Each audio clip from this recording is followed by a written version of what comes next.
একটা গরিব কৃষক অনেক কষ্ট করে তার জীবন জীবিকা নির্বাহ করে, কিন্তু হঠাৎ করেই সে অনেক বড় লোক হয়ে যায়। গরিব থেকে কিভাবে বড় লোক হলো সেটাই আপনাদের সাথে তুলে ধরব। আপনারা ধৈর্য ধরে ভিডিওটি দেখতে থাকুন। আর কত কাল আমাকে যে এই কষ্ট করতে হবে কে জানে।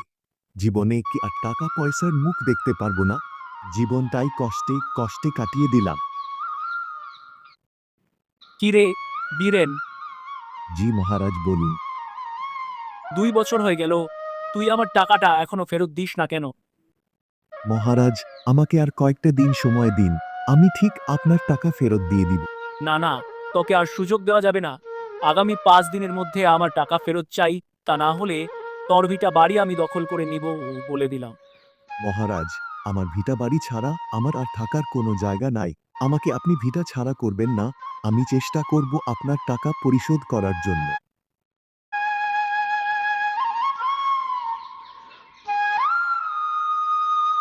কি গো, তুমি তো অনেক ক্লান্ত হয়ে পড়েছ। তুমি বসো, তোমার জন্য এক গ্লাস জল নিয়ে আসছি। আচ্ছা, নিয়ে আসো। মহারাজের কাছ থেকে যে টাকাটা এনেছিলাম, ওই টাকার জন্য 5 দিন সময় দিয়েছে। 5 দিনের মধ্যে যদি টাকাটা ফেরত না দেই, তাহলে আমাদের ভিটা বাড়ি দখল করবে। এই নাও জল। আচ্ছা শোনো, বলি কি, আমিও তোমার সাথে কাল থেকে মাঠে যাব।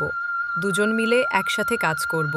তাহলে আমাদের আর কোনো অভাব থাকবে না, আর মহারাজের টাকাটাও পরিশোধ করতে পারবো। পরের দিন দুজনে মিলে একসাথে মাঠে কাজ করার জন্য বেরিয়ে পড়ল। ওগো শুনছো? দেখো তো এইটা কি জল জল করছে। ওই দেখি তো, তুমি সর, আমাকে দেখতে দাও। গিন্নি, আমাদের মনে হয় কপাল খুলে গেছে, আমাদের আর কষ্ট করতে হবে না।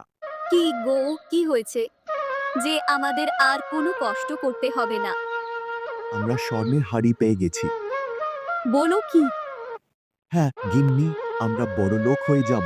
এই স্বর্ণের হাড়ি বিক্রি করে অনেক টাকা পাবো।